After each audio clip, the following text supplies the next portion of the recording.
राग आला ना बायकोला, बाळंती नाही मी, बाळ होणार आहे आपल्याला, नवऱ्याचं आपल्याकडं लक्ष नाही. बाईला आयुष्यात काहीच लागत नाही, फक्त आपल्या जगाच्या सगळ्या दुःखातनं सावरायचं असेल तर बाईचं एकच असतं. माऊली सांगतात, जरी सख्याचा जिव्हाळा बाया सासरवासच आहे. काय पाहिजे? सख्याचा जिव्हाळा. सखा म्हणजे नवरा, सख्याचा म्हणजे नवऱ्याचा. म्हणजे जगात सगळ्यांनी वाईट बोलावं, फक्त नवऱ्यानं म्हणावं मी आहे ना. बाई काळजी करत सामर्थ्याने संसार करते. खरंय की नाही माय? अगं माझं झालं नाही म्हणून तुम्हाला विचारते, खरं आहे का? माझं झालं मला कळल तोपर्यंत तुम्ही सांगा, खरं आहे का? म्हणजे सासूनं बोलावं, जावेनं बोलावं, नंदेनं हिनवावं, गावानं हिनवावं, अख्ख्या लोकांनी पाय उडावा, फक्त नवऱ्यानं म्हणावं मी आहे ना. कशाला काळजी करते? बाई तेवढ्याच धमकीने संसार करते. बरोबर आहे ना? तुमच्या गावाशेजारी कॅनल आहे? नदी? काय नदी, तलाव, कॅनल असं काही आहे का? पाट आहे का? पाटाला पाणी आहे का? मरण इतकं आहे का? विचारलं, दुसरं काही नाही महाराज. मग जेव्हा नवराही वाईट बोलतो तेव्हा मात्र नदी आठवते. वय झालेलं असतं, इकडं माहेरात कोणी आईबापाशिवाय नसतं, आईबाप मेल्यानंतर नवऱ्याशिवाय कोण आहे? माहेरही नाही म्हटलं, जाते नदीकडे जाते महाराज, तिची मैत्रीण येऊन हात धरते. काय झालं ग? कसं सांग तोंडानं आता, कसं सांगते महाराज? कसं सांगू तुला? लय वाईट. मोठं घर म्हणून दिलं, लय वाईट ग. सगळं सहन केलं असतं, सगळं सहन केलं असतं, फक्त ह्यो दलिंदर नीट पाहिजे होता. कुठला वाला? त्याच्या संग गाठ बांधली, सगळं सहन केलं असतं, फक्त धनी शहाणा पाहिजे होता. त्याचाच माझ्यावर विश्वास नाही, तोच मला जपत नाही, तर कोणासाठी जगायचंय? जगण्यात माझ्या बाईला वाटतं महाराज.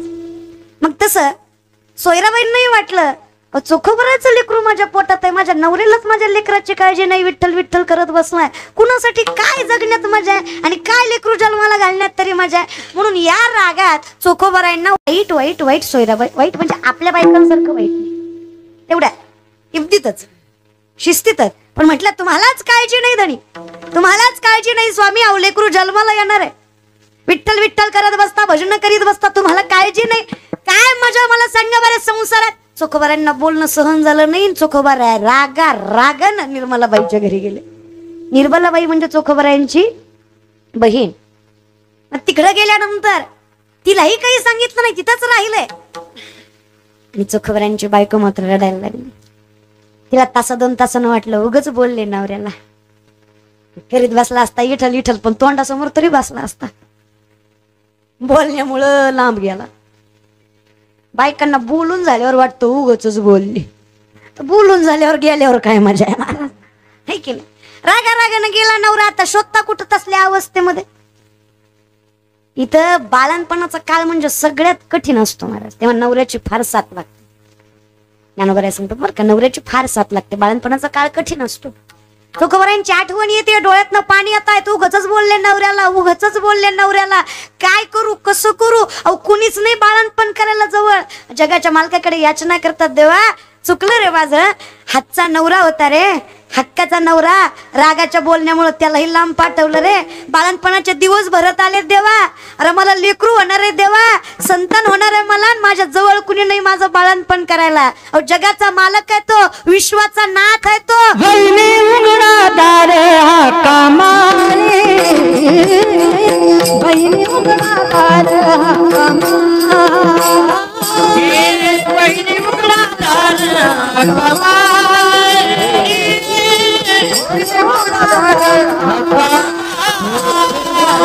बहीण धाराचा रंग धर, सुखवाती बहीण धाराचा रंग धर,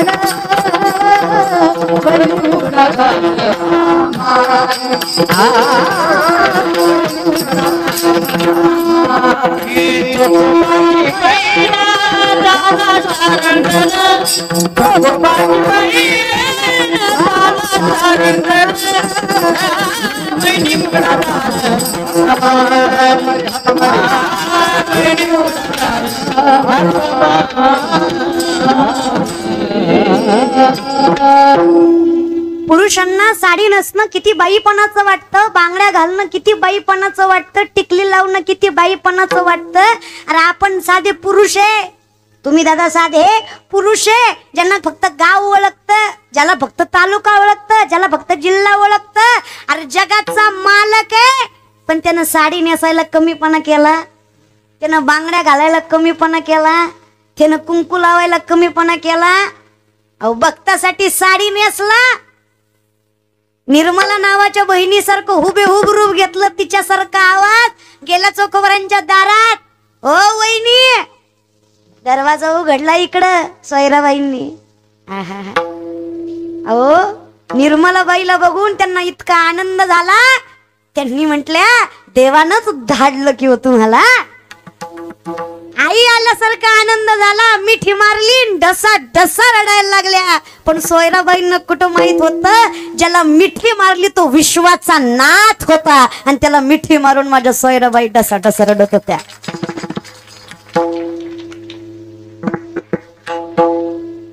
काहो ननंदबाई, लय मोक्याला आला तो, लय मोक्याला आला. काय मोक्याला आला तो, माझं बाळंत होणार होते मी, लय मोक्याला आला. देवानंच धाडलं तुम्हाला. देवानं धाडलं का देवच आला? देवानं धाडलं का देव आला? हेच आपल्याला कळलं पाहिजे. वाईट काळात जो साथ देतो तो देवानं धाडलेला नसतो, तो देवच असतो. देवानं धाडलं नव्हतं, देव आला होता. डोळ्याचं पाणी पुसलं महाराज. जगाच्या मालकानं चोखोबरांच्या डोळ्याचं पाणी पुसलं, चोखोबरांच्या बायकोच्या डोळ्याचं पाणी पुसलं. 27 दिवस विश्वाचा नाथ साडी नेसून चोखोबराच्या बायकोचं बाळंतपण करीत होता. बाळंतपण केलं. 13व्या दिवशी नाव ठेवायचा कार्यक्रम केला. तुमच्याकडे कितीव्या दिवशी नाव ठेवायचा कार्यक्रम केला? कर्म मेळा नाव ठेवलं. मुलगा झाला चोखोबरांना. काय झाला? मुलगा झाला. जगाच्या मालकानं बाळंतपण केलं, पोरगा झाला. 13व्या दिवशी विश्वाच्या नातानं कानात कर्म मेळा नाव ठेवलं चोखोबरांच्या मुलाचं नाव. अख्ख्या गावाला साखर वाटली. 1 महिना गेला आणि 1 महिन्यानं चोखोबराला आठवलं तिथं निर्मलेच्या घरी आपली बायको बाळंती नाही. किती महिन्यानं? आपण पंढरीला गेल्या गेल्या आपल्याला घर आठवतो. महिनाभर चलतो खरा, पण पंढरपुरात पाय ठेवलं की त्याला वाटतं आता पटकन द्वाद सोडायचे, 7 महिने घरी यायचं. नांगरायचं राहिलंय, पेराचं राहिलंय, उपसायचं राहिलंय.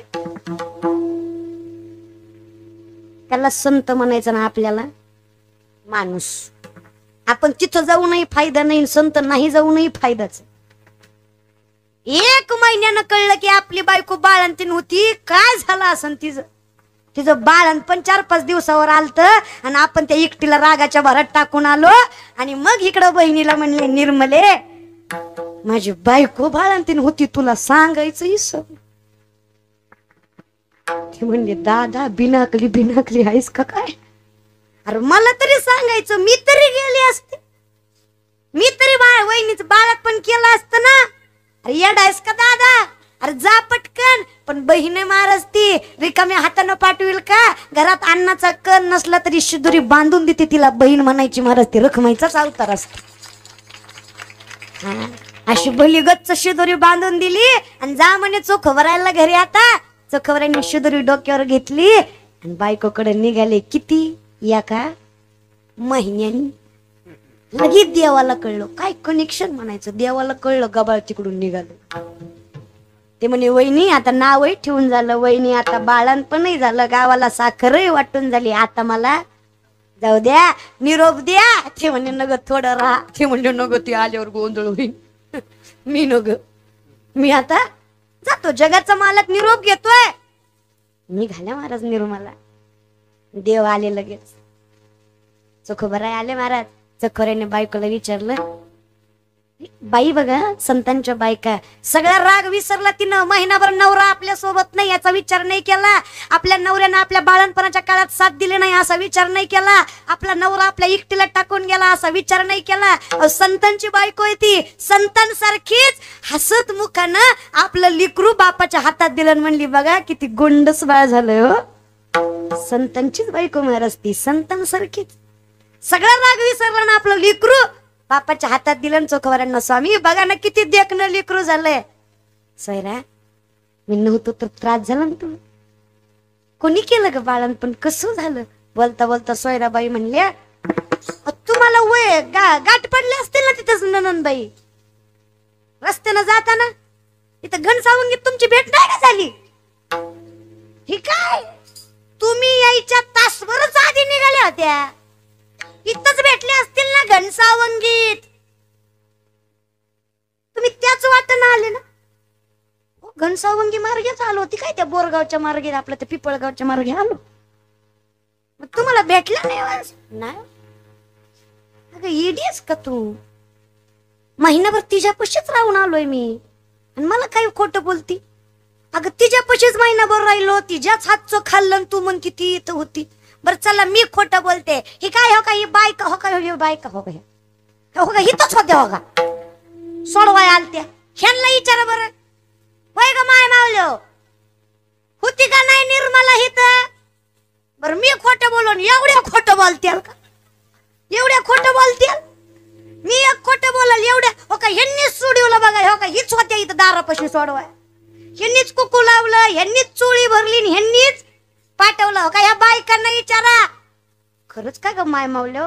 होय हो त्या निर्मला होत्या म्हणून तर बाळांपण झालं म्हणून तर लेकरू हातात पडलं. लय त्रास झाला तुमच्या बायकोला. हो काय तुमची बहीण हो घाण ना घाण काढली हो तुमच्या बायकोची. बाळांपण केलं हो तुमच्या बायकोचं स्वतःच्या हातानं. चोखवरांच्या डोळ्यातनं पाणी आलं. चोखवरा जगाच्या मालकाकडे हात करून म्हणतात देवा मी साधं तुझं मुखात नाव घ्यावं की रे. पामर माणूस आहे मी देवा काय केलं. कधी काय सोन्याच्या ताटाच्या तांद्यानं अपेक्षा नाही केलं तर अभिषेक नाही केला तुझा. कधी तुला वेळेवर भजलंही नाही देवा. कधी तुझं फार आठ्ठास सायासही नाही केलं देवा. सहज मुखाने नाव घेतलं विठ्ठला तुला स्मरलं विठ्ठला. किती मन मोठं आहे रे तुझं. काय प्रेम म्हणायचं रे विठ्ठला. माझ्या बायकोचं बाळणपण स्वतःच्या हातानं केलं की रे विश्वाच्या नाथा. एवढं कसं प्रेम रे तुझं विठ्ठला. काय देव आहे बघा ना. तरी लोक म्हणतात देवाचं नाव काय देतो. जगाच्या मालकाची कृपा म्हणावी की जगाचा मालक फक्त मुखात त्याचं नाम घेतलं तर आयुष्यभर राखण करतो. मग ज्ञानोबाराय म्हणले संसार सुखाचं करायचं काय अवघड आहे. जिथं लग्न नामदेवरायांचं नवरी राजाई वरमाय गुणाई वरबाप दामोशेठ आणि लग्न लावायला ब्राह्मण पांडुरंग असेल तो संसार दुःखाचा असेल का. मावघाची संसार सुखाचा करी अवघाची का. कारण ज्ञानोबारायांचा अभंग आहे महान आत्मा यसे सहायती महात्मा. ज्यांचं हृदयच मोठ आहे त्यांना तर संत म्हणावे. पण आमच्या कलियुगाची मेंटॅलिटी देवाला मानणारी मूर्ख आहेत न मानणारी शहाणी. आले का जागेवर. तुम्ही जागेवर आले का फिरत जा पण येत जा आहे की नाही. हे लोक आहेत. हे तर भाट्या जेवणारा सुशिक्षित आहे आणि बसून जेवणारा गावंढळ आहे. हे तर चपला घालून स्वयंपाक करणारी बाई हाय क्लास आहे आणि डोक्यावर पदर घेऊन स्वयंपाक करणारी बाई अनक्लास आहे. या कलियुगात वरातीत नाचणारी पोरगी सुशिक्षित आहे आणि कीर्तनात नाचणारी पोरगी नालायक आहे. वारे वा नजर पण नजर आहे तुमची लाका. हा खरंच मानलं पाहिजे तुम्हाला. तुमच्या नजरेत वरातीत नाचणारी पोरगी फ्री माइंडेड हाय क्लास आणि it is uneducated unprofessional unclass lower class third class. म्हणजे तुमचं कसं आहे ज्याला मटण चावणार त्यानं माळ घातली त्यो महाराज. ऐका कलीचे मैमान असं त्या सिरिजले जन करते हे ना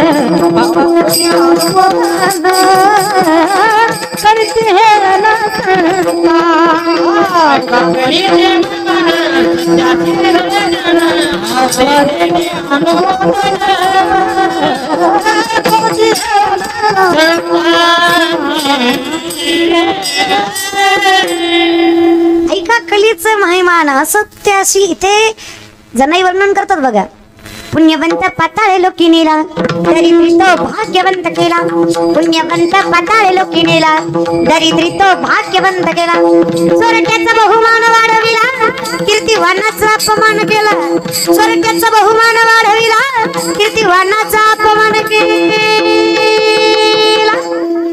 धुन्न झाला तुझा दरबार, धुन्न झाला तुझा दरबार, धुन्न झाला तुझा दरबार, धुन्न झाला तुझा दरबार, झाला तुझा दरबार, झाला तुझा दरबार, झाला तुझा दरबार,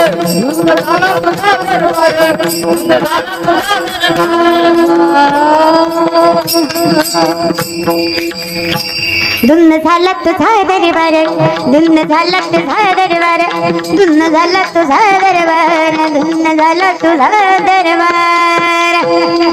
देवा काय जग आहे रे तुझं. पुण्यवंत पाताळ लोकी नेला, दरिद्री तो भाग्यवंत केला, चोरट्याचा बहुमान वाढविला, कीर्तिवानाचा अपमान केला. धुन्न झाला तुझा दरबार, धुन्न झाला तुझा दरबार. नामदारा म्हणतात बघा, लटके झाले कटके तिथे गाडग्या एवढे राळे, लटके झाले कटके तिथे गाडग्या एवढे राळे, उडत चिमणी सरत चाले तिचे वाटी एवढे डोळे, उडत चिमणी सरत चाले तिचे वाटी एवढे डोळे. लटके झाले कटके तिथे गाडग्या एवढे राळे, लटके झाले कटके तिथे गाडग्या एवढे राळे, लटके झाले कटके तिथे गाडग्या एवढे राळे, लटके झाले कटके तिथे गाडग्या एवढे राळे.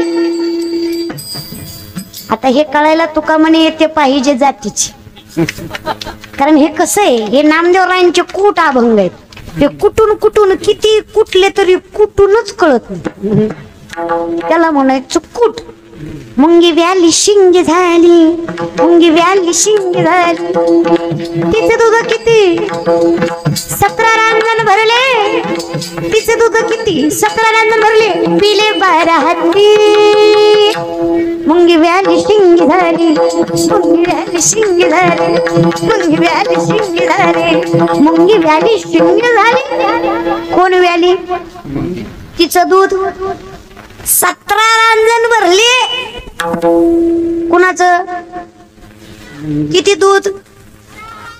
हा, पिले 12 हत्ती. तुम्ही म्हणताल रांजण बारकी असते. किती पिले? कुणाच दूध असत का? नाही म्हणू नका. आम्ही लटकेची न बोलू वर्तमान खोटे. नामदेवराय म्हणले, विष्णुदास नामा म्हणे ऐसी यांची ख्याती, लटके जे बोलती पूर्वज नरका जाती. अरे खोटं बोललं तर कुळच्या कुळ नरकाला जाईल. खोटं बोलणाऱ्याची जात नाही. हे खरे वनात का असं गीत गाय. कुठं कोण म्हणजे कासव वनात असतो नाही का? कीर्तन महाराज वनात कास काय ढेकलं कळणार आहे का? हे कलियुग आहे. इथं असंच चालतं. कर्म कमी बोवा वाटायला असतं. अख्ख्या करोनात किलोभर तांदूळ दिला पण फेसबुक जाम केला. अरे दिला कशाला? कोटीचा बंगला बांधला, बंगल्याला नाव मातृ पितृ छाया. म्हणलं लय धार्मिक आहे काही की. त्याच्या दारात गेल्यावर कळलं मातृ वाट्यावर पितृ वाट्यावर छाया खटावर आग लागू तुझ्या बंगल्याला. तू लिहितो कशाला? इथं फक्त दिखाव्या महाराज, कल्पनेची बाधा न हो. ही संत मंडळी द्वैताची झाडणी गुरु विन ज्ञान आणि तया कैचे कीर्तन घडेल ना. आम्ही द्वैत जगणाऱ्या माणसाला जयाचे आहिक धड नाही, तयाचे परित्र पुस्सी काही. अहिक म्हणजे जगणं, ज्याचं जगणंच धड. धड म्हणतो ना आपण, वागायचं सोड, ही धड बोलत नाही. धड म्हणजे कमीत कमीत कमीत कमी धड. धड कळतंय ना? म्हणजे लय चांगलं बी नाही, लय त्याला म्हणायचं धड. अहो हे धड जगत नाही. त्याला तुम्ही विचारता पाप पतन म्हणजे काय? अरे त्याचं जगणं बघ. म्हणजे माणसाला आपण कोणाला मानावं हे कळलं पाहिजे, धनी शाना पाहिजे. मग आमच्यासाठी विठ्ठल कुळीचं दैवत, विठ्ठल बीत गोत चित्त, विठ्ठल माया बाप स्वता बहीण म्हणून राहता. आमच्यासाठी माऊली सांगतात, तू गुरुबंधू पिता, तू आमची इष्ट देवता, तोही सदा रक्षदा आपदी आमोते. जर राखणारा तू आहेस तर आम्ही मानतोही तुलाच. मग जाई न जे माये, आमची वाटही तुझीच ना. कारण आमच्यासाठी मूळचं घर कुठलं आहे? जे मानवते चराचर आधी रचिली पंढरी मग वैकुंठ. हे सामर्थ्य आम्हाला कळलं पाहिजे की कुठून सुरुवात आहे. मग सुरुवात कळली की अवघाची संसार. पण माझा प्रश्न आहे माऊली तुम्हाला, अमापक अपेक्षा करता तुम्ही जगाच्या मालकाकडे. आजपर्यंत आम्ही ऐकलं, संसार दुःखमुळं चोहीकडे विश्रांती नाही कोठे रात्रंदिवस. आजपर्यंत आम्ही ऐकलं, सुख पाहे जवा पाडे दुःख पर्वता दुःख बांधवडी आहे हा संसार सुखाचा विचार. आजपर्यंत आम्ही जेवढं ऐकलं गीतेमध्ये वर्णन आहे, उर्दू मूल मदत शाकम अश्वत्थम प्राहुर्वयम छंदांसी यस्य परणानी यस्तम वेद सवेदवित. संसाराचं झाड उलट आहे म्हणे, जमिनीत पंध आकाशात मूळ आहे म्हणे, आणि तुम्ही म्हणता याचं फळ लागेल. अहो याचं फळ, झाड उलटन फळ कसं मिळेल? सर्व सुकृताचे अशक्य ते शक्य करायची ताकद जगाच्या मालकामध्ये, हे तरी मान्य आहे की नाही? देव सगळं करू शकतो, हे तरी मान्य आहे की नाही? अहो ज्ञानोबा आहे, आपण देव करू शकतो ना. तुम्ही म्हणताय ना, मी म्हणताय ना, तुम्हाला हेच कळत नाही मी कोण आहे. अवतार पांडुरंग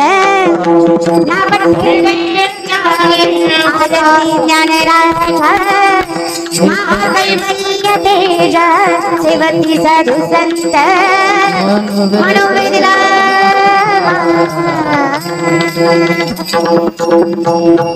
मी कोण आहे? या ज्ञान भक्ती सहज भक्तो एकवटला मज तोची मी ही केवळ तुझं श्रुत ही आहे. मी कोण आहे? आम्हा तया परस्परे एका नामाचीच अंतरे. जिथं माझ्या ज्ञानाने मी भक्तीची सांगड घातली, भक्तीशिवाय माझं ज्ञान अपूर्ण, तेव्हा मला कळालं. या भक्तीच्या माध्यमातून ज्ञानाची जेव्हा परिपूर्णता झाली, तेव्हा मला कळालं मी कोण आहे. ज्ञानदेवे वैष्णव मोठा विठ्ठल नामे मुक्त पिठा. मग मला कळालं की माझ्यात काय सामर्थ्य आहे. आपल्या समसाठी करोनी जगाच्या मालकानं माझ्यावर एवढी कृपा केली की माझ्यात एवढं सामर्थ्य आहे. माझ्यात आणि त्याच्यात काय फरक आहे? तर फक्त नामस्वरूपी फरक आहे, फक्त नामाचं अंतर आहे, बाकी काहीच नाही. नामा म्हणे केशवराजा केला नियम. कारण आम्ही काय म्हणतो, बोलवणारा चालवणारा कोण आहे? माझ्या तोंडातून बोलवून कोणी घेतलं? हा मग करणार कोण? कळतंय का? मुर्दे तिकडे महाराज बरं का, म्हणजे अगदी सोप आहे. तुकोबराय काय म्हटले? तुका म्हणे माझं बोलविता देव आपुली आबळे नाही मी बोलत. सखा कृपावंत वाचा त्याची साळुंकी मंजुळ बोलत सेवानी शिकविता धनी वेगळाची. हे कशामुळे चाललंय? तुम्ही मला सांगतात, मीरा आपकी कृपा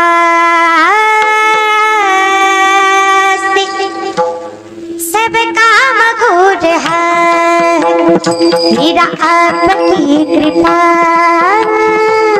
से सब काम घूर है.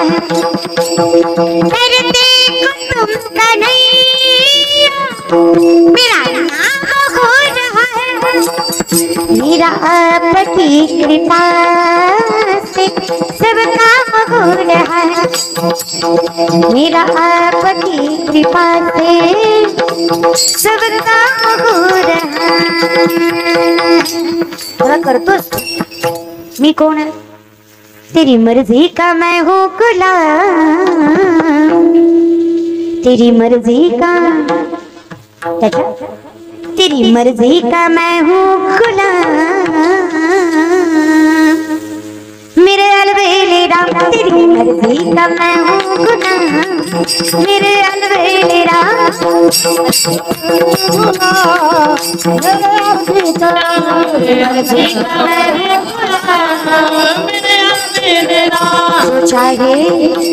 जो चाहे वो मटे ते करा माझे भार ओझे तुहा. तुम्हीच मला सांगा, आपलं चांगलं आपल्याला चांगलं कळेल का आपलं चांगलं देवाला चांगलं कळेल? आपलं चांगलं आपल्याला चांगलं कळेल का आपलं चांगलं देवाला चांगलं कळेल? कुणाला? मग हो दे ना, जेवायचंय ते देवाला म्हणावं. काय संकट द्यायची ते दे, काय अपयश पदरात टाकायचं तर टाक, काय लोकांना नाव ठेवायचे ते ठेवू दे. अरे किती लोकांना पाय ओढायचं ते ओढू दे, फक्त तू माझ्या मस्तकावर हात ठेव. हे सगळं जग जिंकायची ताकद मी माझ्या ठेवतो. सांगा ना देवाला. जो चाहे कराले का, जो चाहे कराले का. ओ मेरे अलबेले राम, तेरी मर्जी का मैं हूँ गुलाम. ओ मेरे अलबेले राम, मर्जी का मैं हूँ गुलाम. मेरे अलबेले राम, मर्जी का मैं हूँ गुलाम. मेरे अलबेले राम, मेरे अलबेले राम.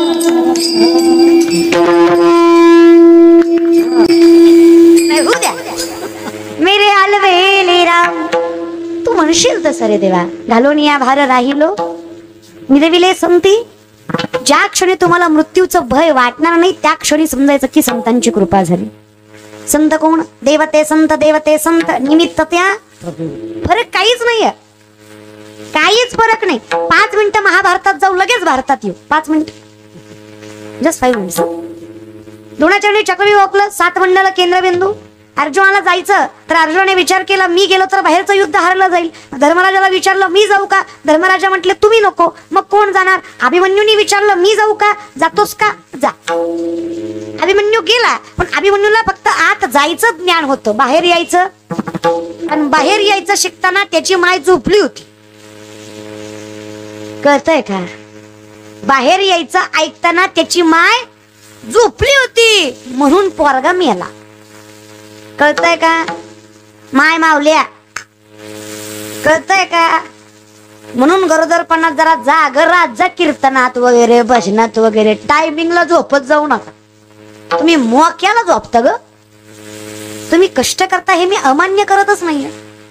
मान्य की मला दिवसभर काम असतं, तुम्हाला हाताला हात नसतो, तुमच्या पायाला पाय नसतो तुमच्या.